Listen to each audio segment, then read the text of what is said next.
보험 하나 권유받았는데 자식한테 말하기가 좀 그래요. 투자 상담 받았는데 가족한테 말하면 또 난리 날 것 같아서요.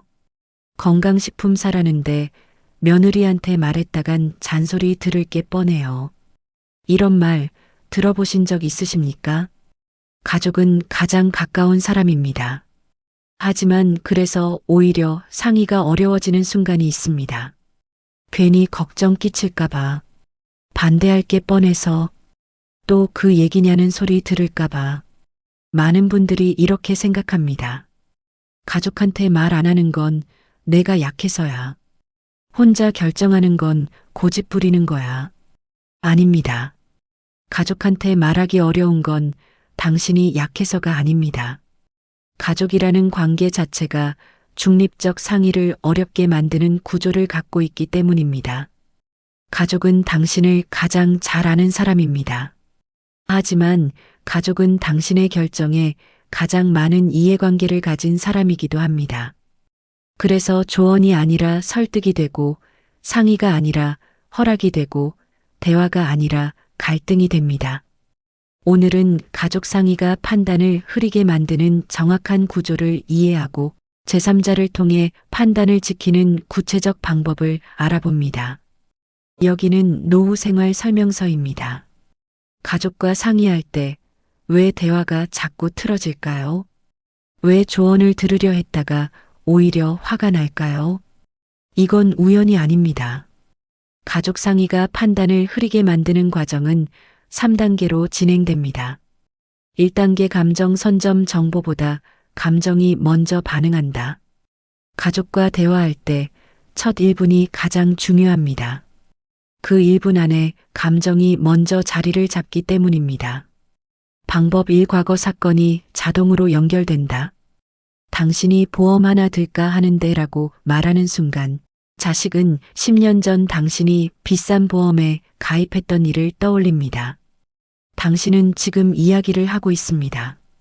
하지만 상대방은 과거 이야기를 듣고 있습니다. 뇌과학 연구에 따르면 70대 이상은 부정적 기억의 재생률이 30대보다 3배 높습니다. 가족은 그 기억을 공유하고 있는 사람입니다. 방법 2. 걱정과 불안이 정보보다 먼저 반응한다. 엄마, 그거 사기 아니야?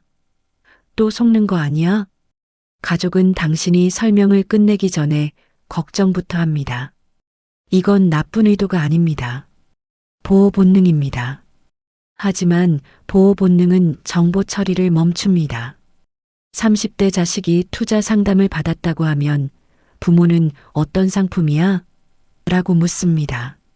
하지만 70대 부모가 투자 상담을 받았다고 하면 자식은 하지 말라고 먼저 말합니다. 방법 3. 대화 톤이 변하면서 방어 태세가 작동한다. 엄마, 진짜 괜찮은 거 맞아? 이 말의 의도는 확인입니다.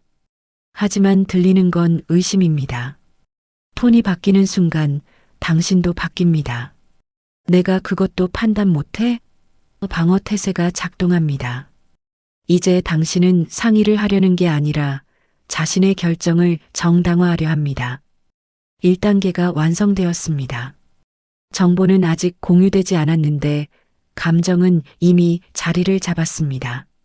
2단계 역할 고착 보호자와 피보호자 구도가 만들어진다. 감정이 자리 잡으면 역할이 고정됩니다. 방법 1. 보호자 마이너스 피보호자 프레임이 자동으로 작동한다. 가족관계에는 보호의 역사가 있습니다. 부모는 자식을 보호했고 이제 자식은 부모를 보호합니다. 하지만 금전 관련 상의에서 이 프레임이 작동하면 대화가 바뀝니다. 보호자는 위험을 차단하려 하고 피보호자는 자율성을 지키려 합니다. 보호 프레임이 작동하면 질문이 사라집니다. 왜 지금 하려고 하세요? 다른 선택지도 알아보셨어요? 이런 질문은 나오지 않습니다. 대신 하지 마세요만 나옵니다. 방법 2. 조언이 지시로 변환된다. 이렇게 하는 게 나을 것 같아요는 조언입니다. 하지만 이렇게 하세요는 지시입니다. 가족관계에서는 조언이 쉽게 지시로 바뀝니다. 왜냐하면 가족은 당신의 결정에 책임을 느끼기 때문입니다. 내가 말렸어야 했는데. 그래서 조언이 아니라 지시를 합니다. 방법 3 또 그 얘기 피로감이 누적된다. 가족끼리는 비슷한 대화를 여러 번 합니다. 보험, 투자, 건강식품. 주제는 다르지만 구조는 같습니다. 엄마 하지 마세요. 난 괜찮아. 이 대화를 3년 동안 5번 했다면 6번째는 시작도 하기 싫습니다. 또 시작이네. 피로감이 쌓입니다. 2단계가 완성되었습니다. 보호자와 피보호자로 역할이 고정되었습니다.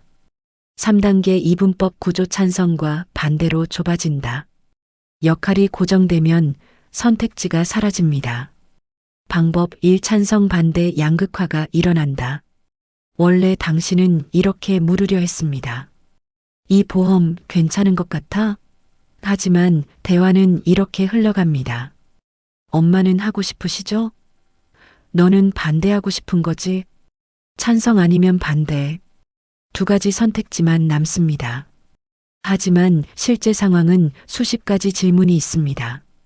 이분법 구조가 작동하면 그 질문들이 전부 사라집니다. 방법 2 질문이 소멸한다. 찬성과 반대 구도에서는 질문이 필요 없습니다. 이미 답이 정해져 있기 때문입니다. 가족은 묻지 않습니다. 이 상품의 수익률이 몇 %예요? 중도 해지 시 위약금은 얼마예요? 대신 그냥 하지 마세요라고 말합니다. 질문이 사라지면 검토도 사라집니다. 방법 3 설득 전쟁으로 전환된다. 이제 대화는 정보 교환이 아니라 설득 전쟁입니다. 당신은 왜 이게 좋은지 설명합니다. 상대방은 왜 이게 나쁜지 설명합니다. 하지만 설득 전쟁에서는 아무도 이기지 못합니다. 당신이 이기면 가족은 불안해합니다. 가족이 이기면 당신은 억울해합니다. 3단계가 완성되었습니다. 찬성과 반대로 좁아졌습니다. 질문은 사라졌고 대화는 전쟁이 되었습니다. 이 3단계가 가족 상의를 어렵게 만드는 구조입니다. 감정이 먼저 자리 잡고 역할이 고정되고 선택지가 2개로 좁아집니다. 그리고 판단은 흐려집니다. 왜 가족끼리만 상의하면 판단이 흐려질까요? 이유는 5가지입니다. 이유 1 감정 에너지가 정보 처리 에너지를 잠식한다. 30대가 화가 났을 때 1시간 뒤면 정상으로 돌아옵니다. 하지만 70대가 화가 났을 때 하루 종일 영향을 받습니다. 뇌과학 연구에 따르면 전두엽의 감정 조절 기능은 나이가 들수록 약해집니다. 가족과 대화할 때 감정은 쉽게 올라옵니다. 또 무시당했다. 이 감정이 하루 종일 남아있으면 정보를 처리할 에너지가 없습니다.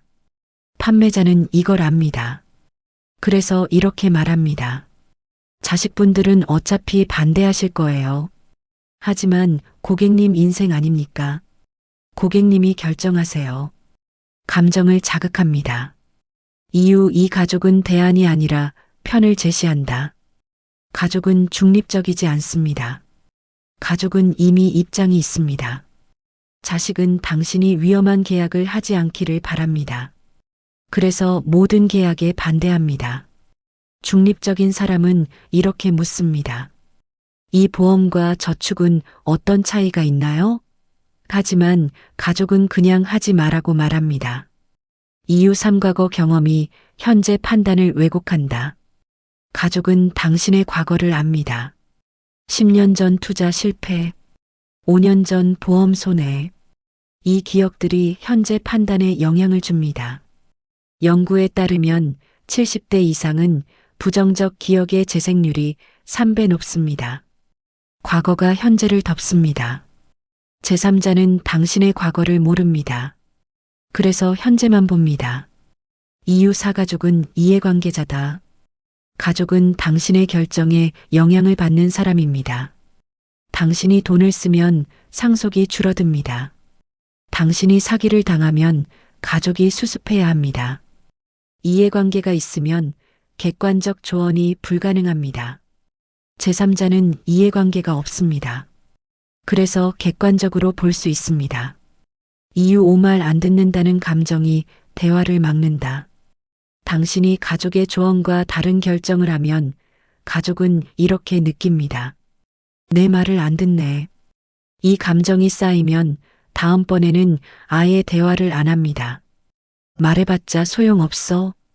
제3자에게는 이 감정이 없습니다. 당신이 제3자의 조언을 안 따라도 제3자는 무시당했다고 느끼지 않습니다. 이 5가지 이유 때문에 가족끼리만 상의하면 판단이 흐려집니다. 제3자는 누구여야 할까요? 어떻게 부탁해야 할까요? 구체적인 방법 5가지를 알아보겠습니다. 방법 1. 제가 이해한 게 맞는지 확인 좀 해주세요. 가장 효과적인 첫 문장입니다. 어떻게 하면 좋을까요? 가 아닙니다. 제가 이해한 게 맞는지 확인 좀 해주세요. 의견을 주는 건 부담스럽지만 확인해 주는 건 부담스럽지 않습니다. 실전 대화. 당신 보험 권유 받았는데 제가 이해한 게 맞나 봐주세요. 제3자 어떤 내용이죠?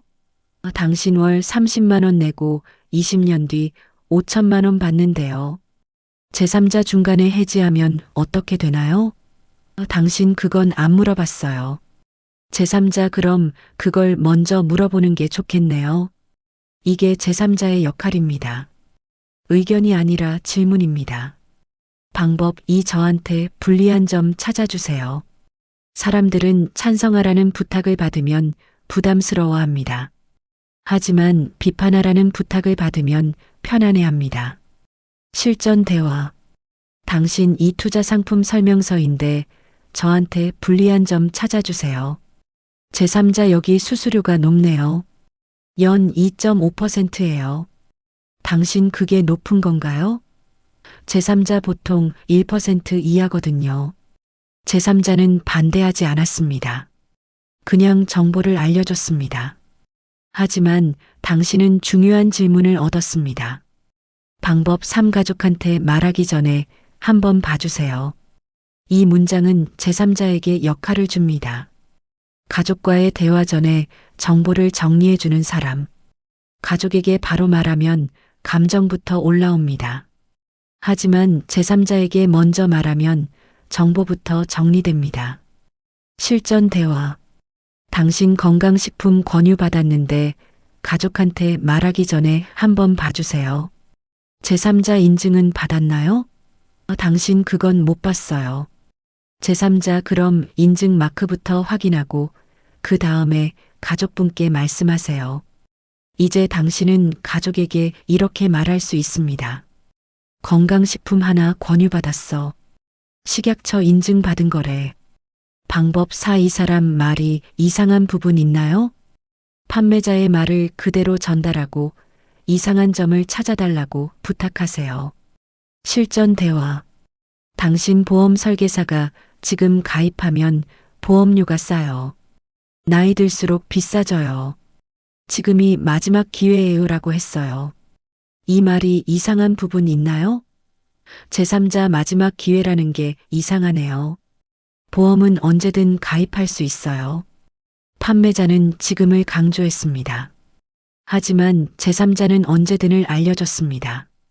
방법 5. 다음 주에 다시 한번 봐주세요. 한번 상의로 끝내지 마세요. 일주일 뒤에 다시 한번 봐달라고 하세요. 일주일 뒤에는 새로운 질문이 생기기 때문입니다.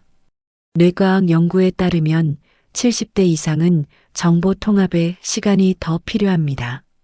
실전 대화. 당신 지난주에 봐주신 보험이요. 다시 한번 봐주세요. 제3자 그때는 수익률을 봤죠. 이번엔 해지 환급금을 봐야 할 것 같아요. 시간이 지나면서 검토가 깊어집니다. 이 5가지 방법으로 가족과의 감정 없이 결정을 점검할 수 있습니다. 제3자는 대신 결정해주는 사람이 아닙니다. 내 판단을 확인해주는 사람입니다. 제3자를 활용하는 건 약한 게 아닙니다. 신중한 겁니다. 가족은 소중합니다. 하지만 가족이라는 관계 자체가 중립적 상의를 어렵게 만듭니다. 노년은 조심해야 할 시기가 아니라 판단을 더 천천히 해도 되는 시기입니다. 오늘 이야기가 결정을 잠시 멈추는데 도움이 되었길 바랍니다. 여기는 노후 생활 설명서입니다. 오늘 내용을 3가지 원칙으로 정리하겠습니다. 원칙 1. 가족은 편이다. 제3자는 거울이다. 가족은 당신 편입니다. 당신을 지키려 합니다. 하지만 그래서 객관적이지 못합니다. 제3자는 거울입니다. 당신의 판단을 비춰주는 사람입니다. 거울은 예쁘다고 말하지 않습니다. 추하다고도 말하지 않습니다. 그냥 보여줍니다. 실행 방법. 이 계약 어떻게 생각해요? 라고 묻지 마세요. 대신 이 계약서에서 제가 놓친 부분 있나요? 라고 물으세요. 판단 기준. 좋은 제3자는 이렇게 말합니다. 이 조건도 확인해 보세요. 이것도 물어보고 오세요. 나쁜 제3자는 이렇게 말합니다. 무조건 하세요. 절대 하지 마세요. 질문을 주는 사람이 좋은 제3자입니다. 원칙 2. 상의는 허락이 아니라 확인이다. 상의는 허락을 구하는 게 아닙니다. 상의는 내 판단을 확인하는 겁니다. 20대는 빠른 조언이 필요합니다. 하지만 70대는 다른 질문이 필요합니다. 이건 왜 하려고 하세요? 판단을 점검하는 질문. 실행 방법. 어떻게 하면 좋을까요? 라고 묻지 마세요. 대신 제가 이렇게 하려는데 이상한 점 없나요? 라고 물으세요. 효과. 일주일 뒤, 한 달 뒤에 변화가 생깁니다. 제3자의 질문이 내 안에 남습니다. 그리고 그 질문이 판단을 지킵니다. 원칙 3. 제3자는 약함이 아니라 신중함이다. 혼자 결정하는 게 강한 게 아닙니다. 빠른 결정이 좋은 결정이 아닙니다. 20대는 빨리 결정해야 기회를 잡습니다. 하지만 70대는 천천히 결정해야 실수를 피합니다. 판단 기준. 좋은 결정과 나쁜 결정을 구별하는 질문이 있습니다. 이 결정을 일주일 뒤에 해도 괜찮나요? 만약 판매자가 지금 안 하면 안 돼요라고 한다면 위험 신호입니다. 만약 판매자가 천천히 생각하세요라고 한다면 안전 신호입니다. 실행 방법. 제3자에게 이렇게 말하세요. 제가 이 결정을 일주일 뒤에 하려고 해요. 그 전에 확인할 게 뭐가 있을까요? 3가지 원칙을 기억하세요. 가족은 편이고 제3자는 거울입니다. 상의는 허락이 아니라 확인입니다. 제3자는 약함이 아니라 신중함입니다. 제3자는 당신의 판단을 대신하지 않습니다. 제3자는 당신의 판단을 확인합니다. 노년은 조심해야 할 시기가 아니라 판단을 더 천천히 해도 되는 시기입니다. 20대는 빨리 결정해야 기회를 잡지만 70대는 천천히 결정해야 실수를 피합니다.